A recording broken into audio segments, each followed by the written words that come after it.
जैसे हम योग वाले विद्यार्थी हैं, तो अनुशासन तो हमारे जीवन में,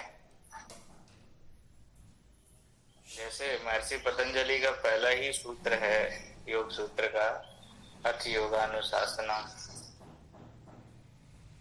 मतलब अब हम इस पर्टिकुलर सूत्र का जो अर्थ है वो ये है कि हमने पूरे जीवन काल में अनुशासनहीनता की है।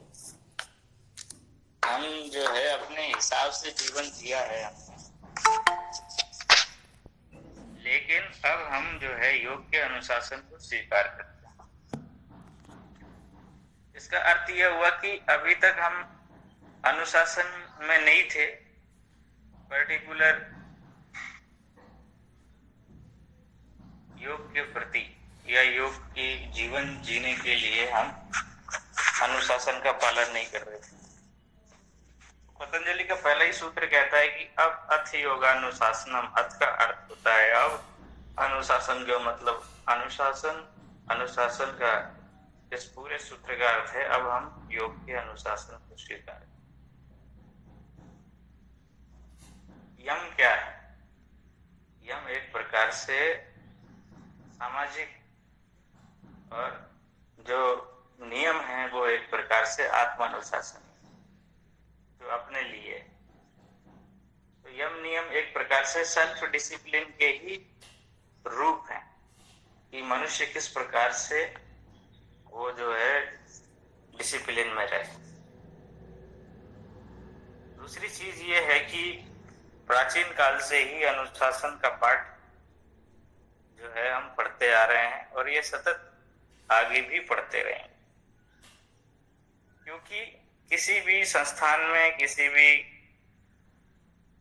इंस्टीट्यूट में आज्ञा का पालन होना, कुछ नियमों का पालन होना, ये उसके अंदर ये भाव होना बिल्कुल अनिवार्य है।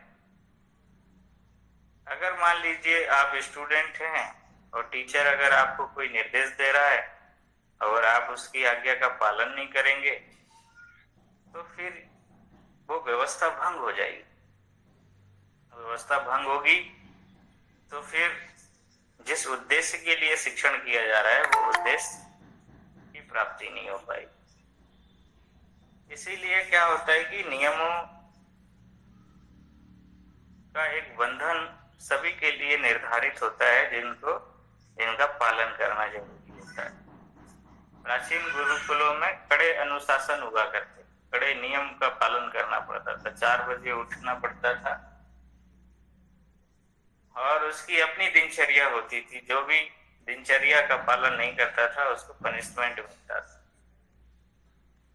लेकिन वर्तमान जो व्यवस्था है, वर्तमान जो व्यवस्था है उसमें साइकोलॉजिकल डिसिप्लिन की कंसेप्ट है और इसमें किसी भी तरीके के डंडा भय का कोई स्थान नहीं है।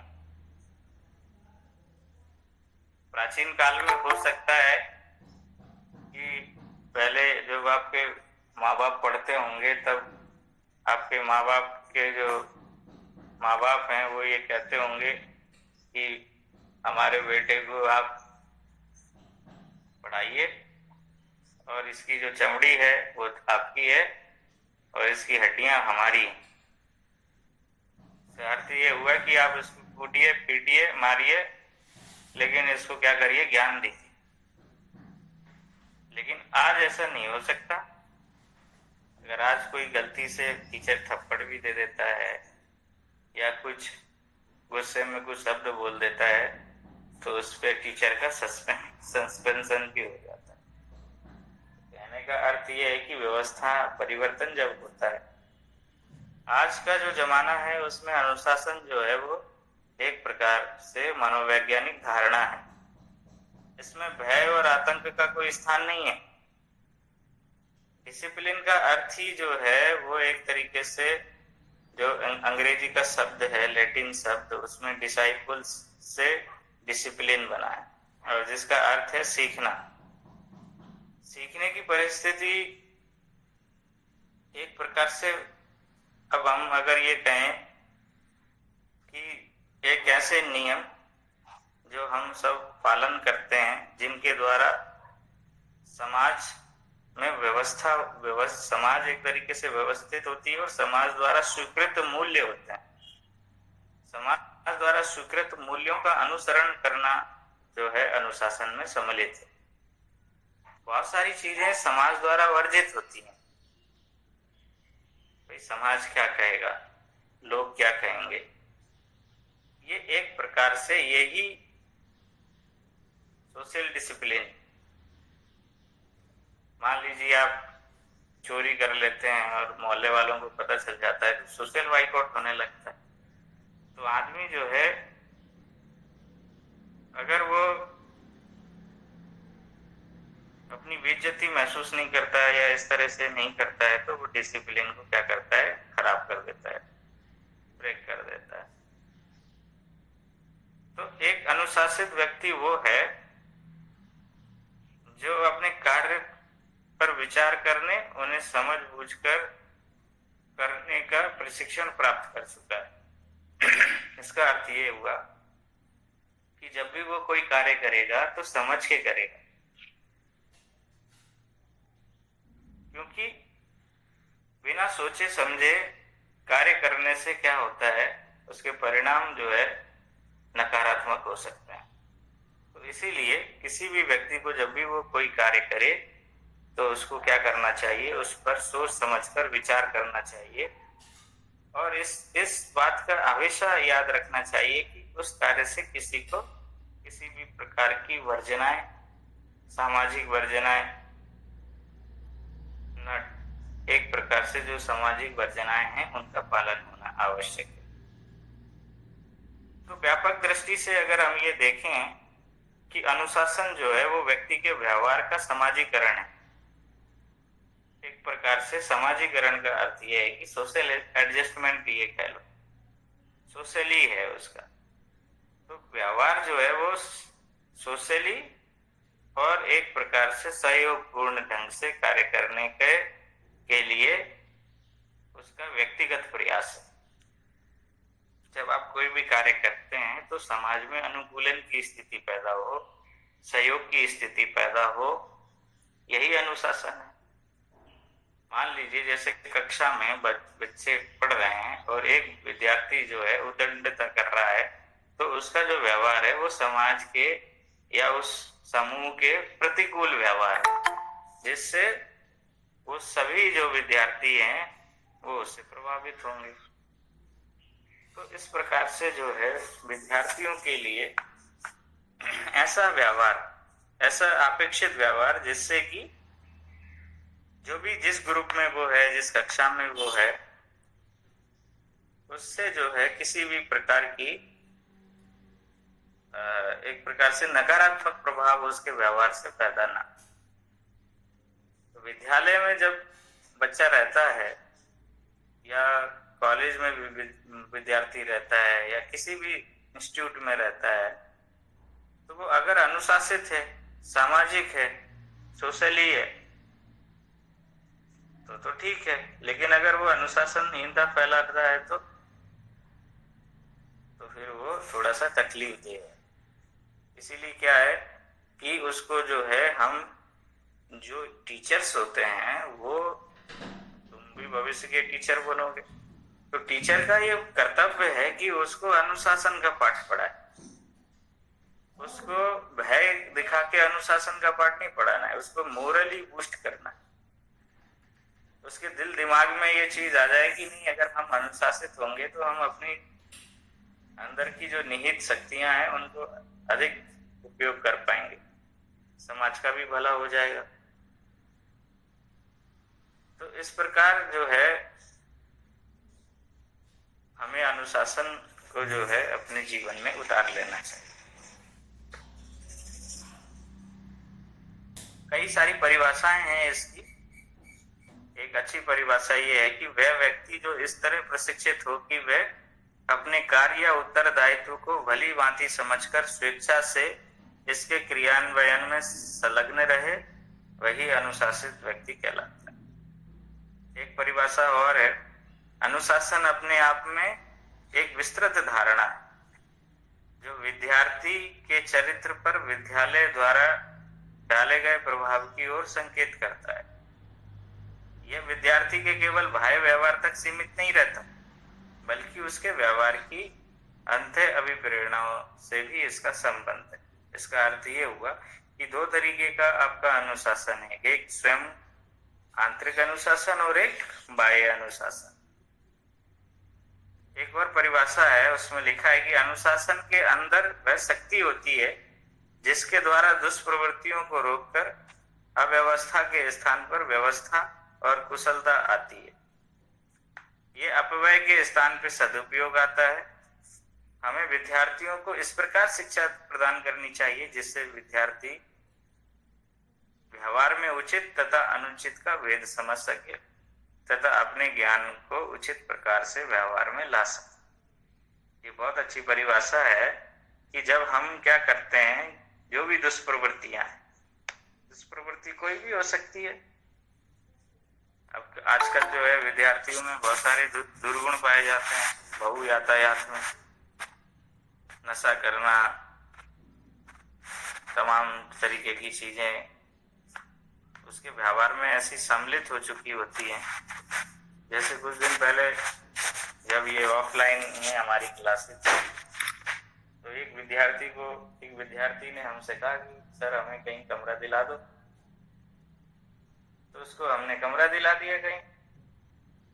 तो बाद में वो मकान मालिक ने कहा कि सर अगर आपकी आज्ञा हो तो मैं एक बात कहूं। मन का बताओ भाई कि आपके विद्यार्थियों के तो रोज कौवे मिलते हैं हमें यहाँ पे, रात में जो है पीते होंगे, तो पीने के बाद जो है सुबह सुबह यहाँ फोड़ देते हैं।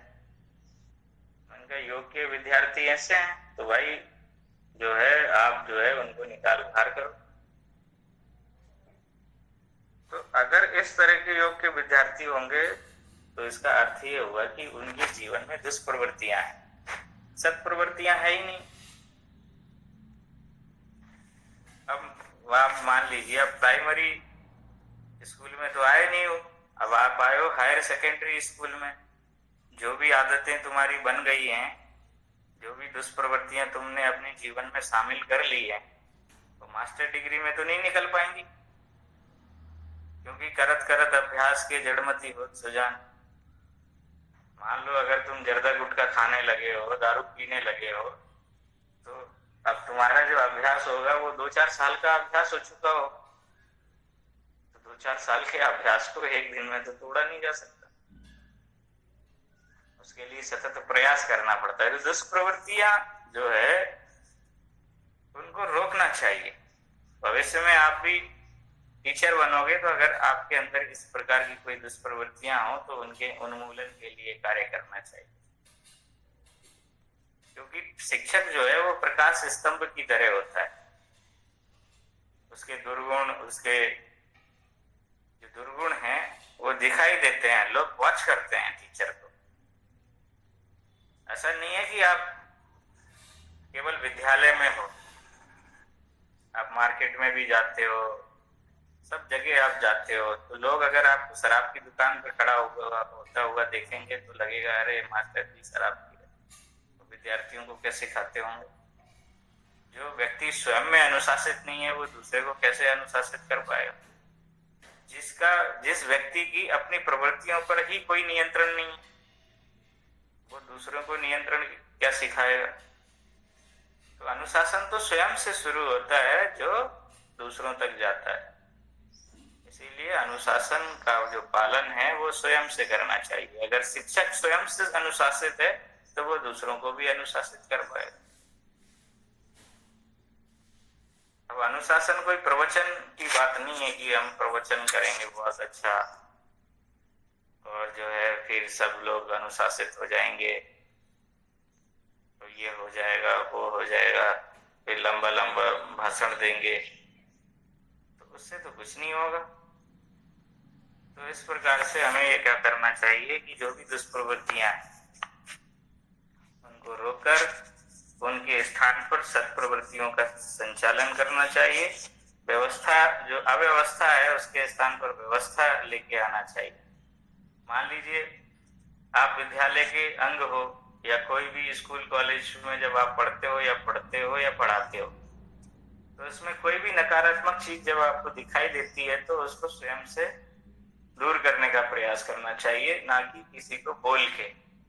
मान लीजिए आपको कहीं गंदगी पड़ी है तो आप साफ कर दीजिए या साफ करा दीजिए किसी को कह के।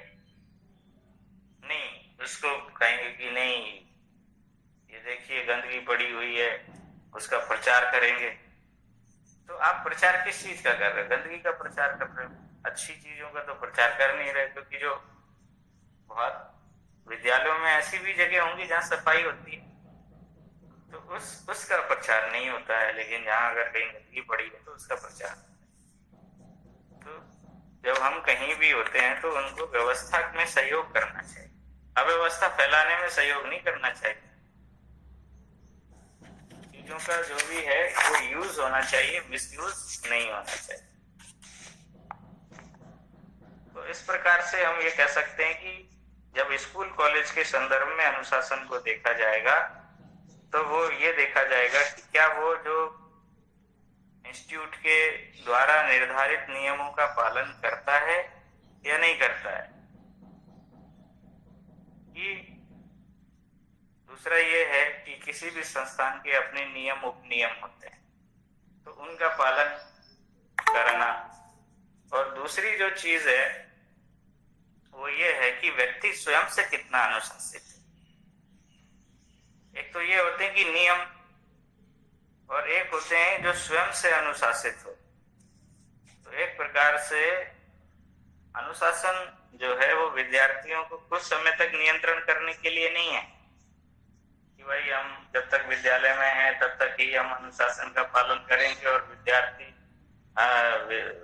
इंस्टीट्यूट से बाहर निकलते ही उद्दंड हो जाएंगे।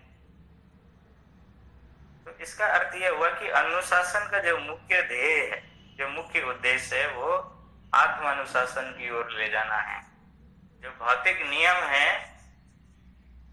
जो हमने समय एक प्रकार से डिसिप्लिन बनाने के लिए जो नियम निर्धारित किए हैं, कहीं ना कहीं उनका मनोवैज्ञानिक प्रभाव भी हो जिससे व्यक्ति जो है स्वयं से अनुशासित हो जाए। तो इसीलिए अनुशासन जो है वो दो प्रकार का होता है, एक आंतरिक अनुशासन और एक बाह्य अनुशासन। अब जो आंतरिक अनुशासन होता है वो ये होता है कि विद्यार्थी स्वयं से अनुशासित रहे। ऐसा ना हो कि उसको नियमों का पाठ पढ़ाना पड़े।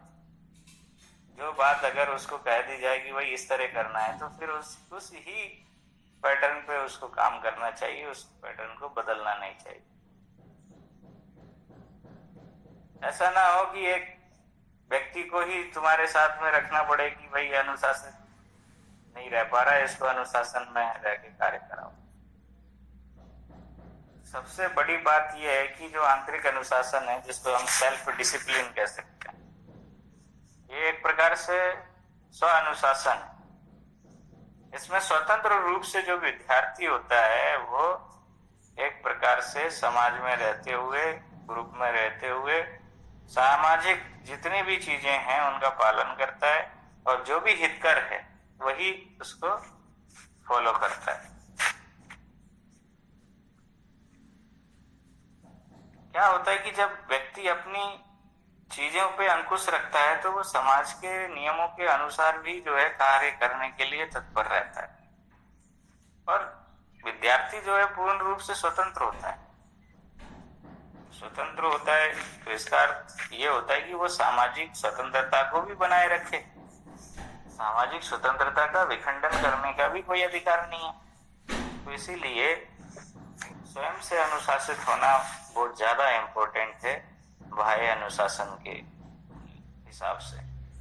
बाह्य अनुशासन में क्या होता है कि कोई भी नियम है, विद्यालय के नियम हैं या कॉलेज के नियम हैं या यूनिवर्सिटी के नियम हैं, तो वो एक नियम होते हैं जिनके अंतर्गत अगर कोई अनुशासनहीनता करता है तो उसमें उसके ऊपर दंडात्मक कार्यवाही होती है।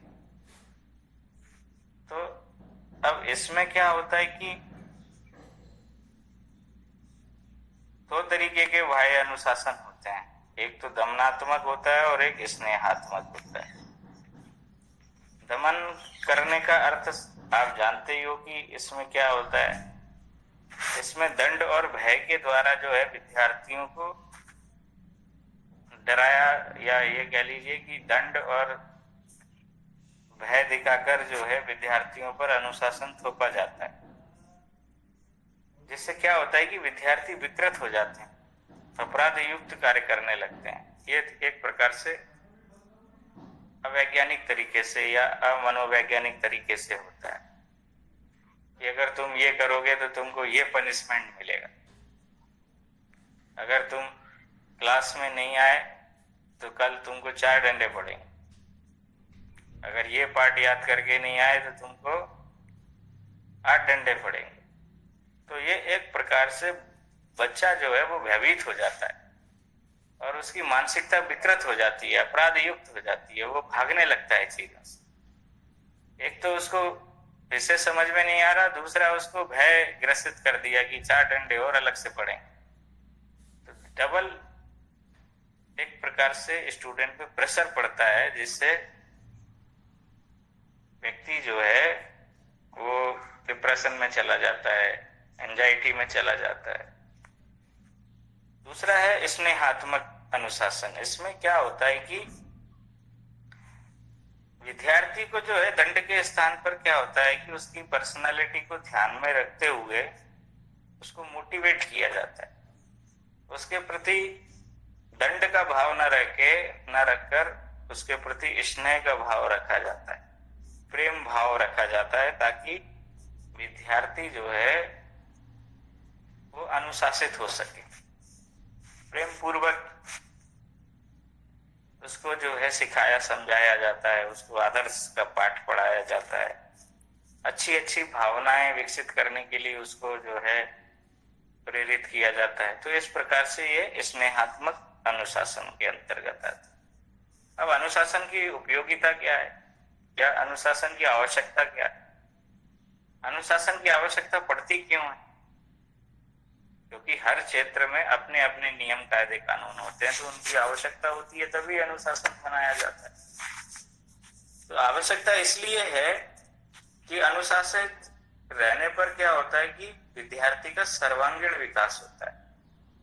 अनुशासन के द्वारा जो है दूसरों के अधिकारों की रक्षा करने का भाव प्रकट होता है और अपने अधिकारों का जो है सदुपयोग करने का भी हमारे अंदर भाव विकसित होता है। साथ ही कर्तव्य निष्ठा जो कहते हैं, कर्तव्य पालन की भावना भी विकसित होती है अनुशासन के द्वारा।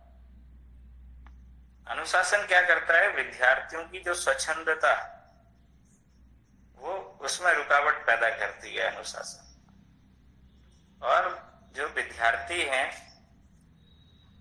वो जो है जब स्वच्छंद रूप से कार्य करने लगेंगे तो दंड हो जाएंगे। तो अनुशासन उस स्वच्छंदता पर नियंत्रण स्थापित करने के लिए एक प्रकार से रुकावट का कार्य करता है। अनुशासन के द्वारा कोई भी इंस्टीट्यूट है तो समय पे क्लासेस होंगी, समय पे ही कक्षाएं छूटेंगी, है ना, व्यवस्थित ढंग से बच्चे बाहर निकलेंगे, ड्रेस कोड में रहेंगे। तो इस प्रकार से क्या होगा, एक सिमिलरिटी बनेगी और एक अच्छे वाइब्रेशंस जो है स्कूली वातावरण में या ये कह लीजिए कि किसी भी संस्थान में एक अच्छा पॉजिटिव वाइब्रेशन क्रिएट होगा। दूसरी चीज, जो भी समाज में अनुशासित ढंग से जीवन जीता है वो कहीं ना कहीं आकर्षण का केंद्र होता है और वो लोगों को अपनी तरफ खींचने में सफल हो जाता है। इसीलिए आप अनुशासन में रहेंगे तो टीचर्स के या और अदर विद्यार्थियों के संपर्क में आप आएंगे, तो अनुशासन का एक बड़ा इम्पोर्टेंट फैक्टर है। दूसरी चीज है कि अनुशासन सिखाने का जो सबसे सही जगह है, वो उपयुक्त जगह, वो विद्यालय है, संस्थान है, इंस्टीट्यूट है, कॉलेज है, क्योंकि वहीं से अनुशासन की नींव पड़ती है। और इससे उसका विद्यार्थी का जीवन आगे संवर सकता है। बिना अनुशासन के हम जो है शांतिपूर्वक प्रगति नहीं कर सकते। तो इसीलिए अनुशासन की जो महत्ता है वो बहुत ही जो है वो बड़ी चढ़ी है। दूसरा ये है कि बहुत सारे सिद्धांत हैं जिनके बारे में हम बात कर सकते हैं। अनुशासन के कई सारे साधन हैं, सकारात्मक साधन भी होते हैं और नकारात्मक साधन भी होते हैं। जैसे सकारात्मक साधन क्या होते हैं, जो भी टीचर होता है वो उसका आचरण कैसा है या उसके हेड का आचरण कैसा है। अगर वो हेड और टीचर दोनों परंपराओं नियमों का पालन करेंगे तो विद्यार्थी भी और जो अन्य स्टाफ है वो भी वैसा ही व्यवहार करने लगे। तो फिर जो है एक प्रकार से टीचर और हेड, जो प्रधान होता है, प्रिंसिपल होता है, हेड होता है, उसको अपना व्यवहार जो है नीति नियमों के अनुरूप ही रखना चाहिए। अगर समय निर्धारित है किसी के आने जाने का तो उसी समय पर आना चाहिए।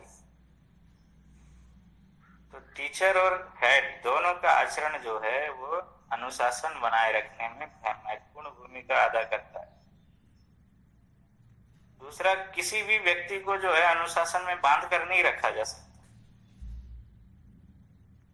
क्योंकि एक प्रकार से ये भी तो बंधन ही है, जेल है।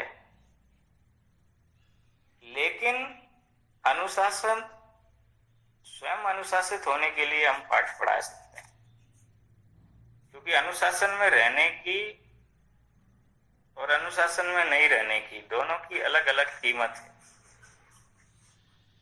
तो हमको क्या करना चाहिए, विद्यार्थी को स्व अनुशासन का ज्यादा पाठ पढ़ाना चाहिए, ना कि उसको अनुशासन का पाठ पढ़ाएं कि ये नहीं होगा तो ये हो जाएगा, ये नहीं होगा तो ये हो जाएगा। तो साइकोलॉजिकली उसको जो है ट्रीट करना चाहिए। हमेशा जो है पारस्परिक सहयोग की भावना होना चाहिए।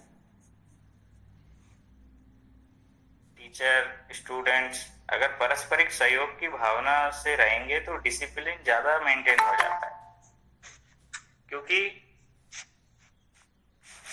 बिना सहयोग की भावना से क्या होगा कि समस्याएं खड़ी हो जाती हैं। विद्यार्थी कुछ चाहता है तो वो ये भी चाहता है कि उसका सहयोग हो। तो मधुर संबंध स्थापित करने के लिए दोनों में सहयोग की भावना होना जरूरी है। ये एक प्रकार से सकारात्मक साधन है इसके। दूसरा ये है कि जो भी पाठ्यक्रम है आपका, वो उसमें भी ऐसी चीजें होती हैं जो अनुशासन के लिए जानी जाती है। तो उनसे भी क्या होता है, अनुशासन को बनाए रखने में मदद मिलती है। और टीचर को यह देखना चाहिए कि किन प्रैक्टिसेस से अनुशासन बनाया जा सकता है, तो उन चीजों को ज्यादा से ज्यादा उसमें प्रयोग में लाना चाहिए। दूसरा है कि नैतिक शिक्षा का प्रबंध करना चाहिए। एक मोरल वैल्यूज के लिए लेक्चर्स आयोजित करने चाहिए। जो लोग समाज में सफल हो चुके हैं, किन नियमों से सफल हो गए हैं, बहुत सारे लोग ईमानदारी के द्वारा जो सफल होते हैं उनको उन व्यक्तित्व को बुलाकर उनके जो है लेक्चर कराने चाहिए, व्याख्यान कराने चाहिए। मॉरल वैल्यूज की एक अलग से क्लास होनी चाहिए, तो उससे भी जो है सकारात्मक प्रभाव पड़ता है विद्यार्थियों के उस पर। नकारात्मक साधन भी होते हैं। नकारात्मक साधन में यही आते हैं दंड। जैसे दंड क्या होता है कि एक प्रतीकात्मक भाव होता है। ये न्याय संगत नहीं है, क्योंकि ये बदला लेने की भावना से किया जाता है। अगर किसी को दंड दिया जाए तो इसका अर्थ ये हुआ कि ये बदला लेने की भाव, और ये भाव ठीक नहीं है। दूसरा है सुधारात्मक सिद्धांत। इसमें क्या होता है कि अपराध करने वाले को ये बोध कराया जाता है कि उसने गलती की है, और जब गलती का एहसास हो जाए तो हो सकता है कि वो उसका जो अनुभव हो रहा है वो आगे से गलती ना करे, उसको सुधार ले। तो ये सुधारात्मक भाव है।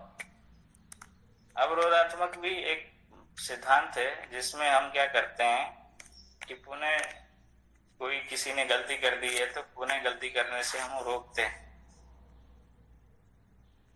लेकिन इसमें रोकने से वो सुधरता नहीं है या उसकी प्रवृत्ति समाप्त नहीं हो जाती।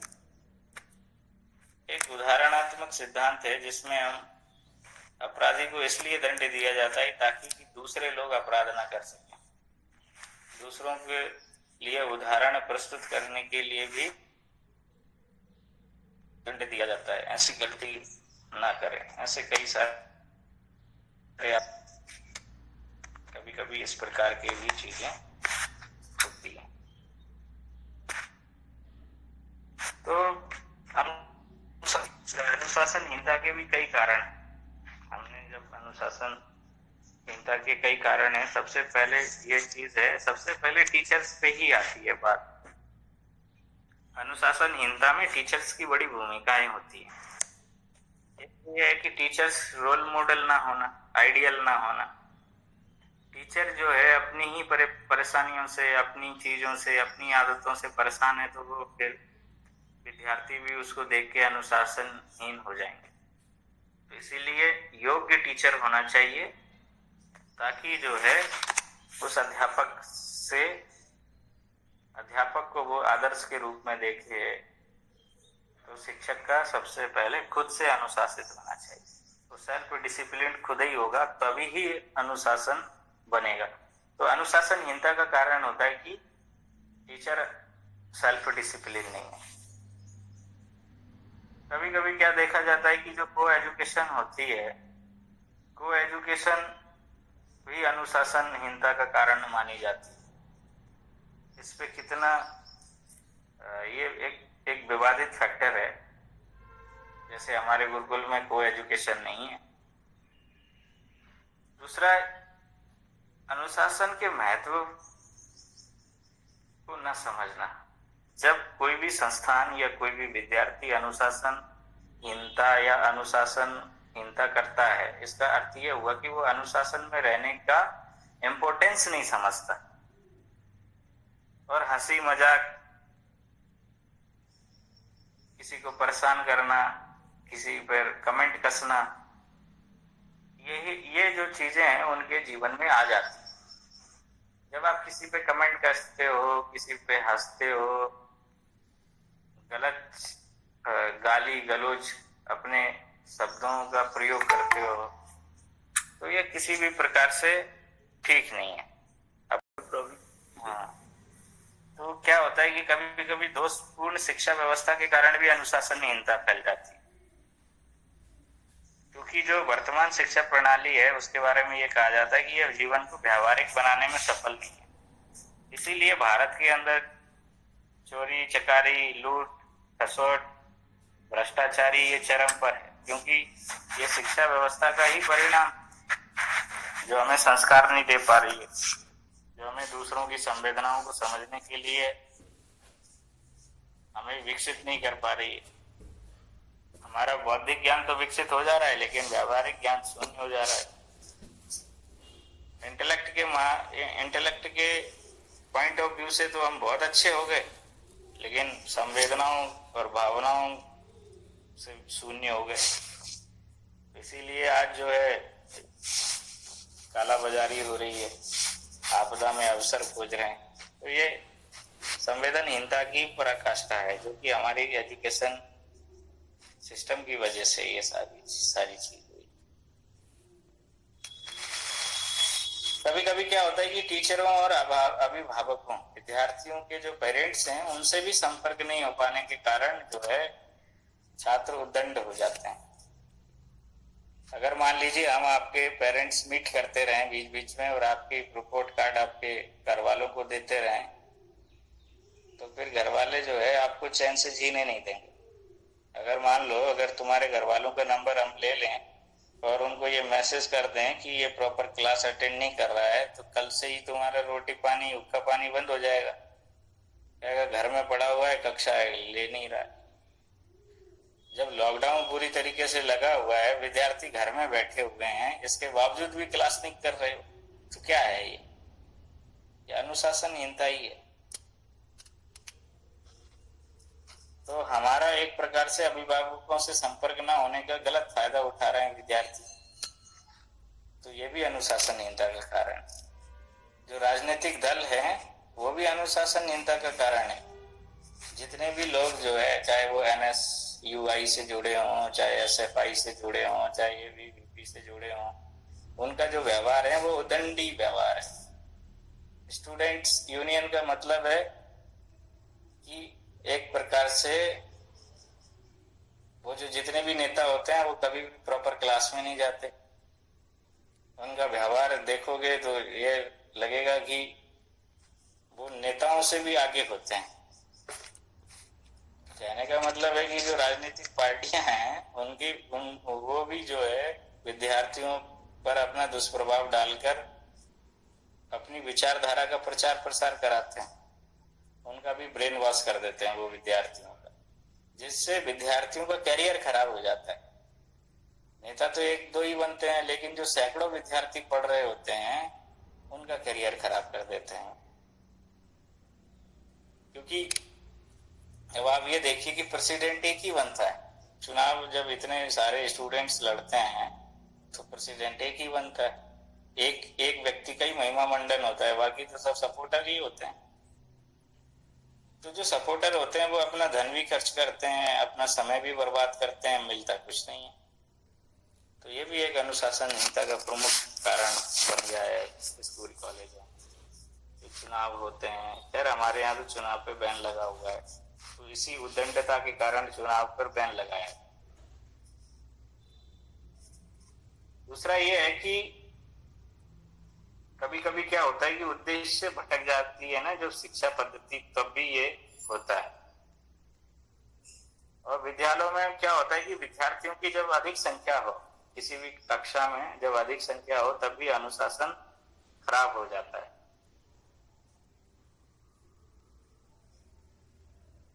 तो इस प्रकार से जो है नियम अनुशासन के प्रति संवेदनशीलता भी अगर विकसित हो जाए, तब भी ये अनुशासनहीनता विकसित हो जाती है। और भी कई सारे कारण हैं जिनके कारण अनुशासनहीनता डेवलप होती है। जैसे हमने बताया ही आपको कि आर्थिक कठिनाइयां भी होती हैं। कभी कभी बच्चा पढ़ना चाहता है, लेकिन हम उसको कुछ अच्छी चीजें या लैब्स या और भी अच्छे सुविधाएं संस्थान में विकसित नहीं कर पाते, जिससे बच्चे स्वावलंबी हो जाएं।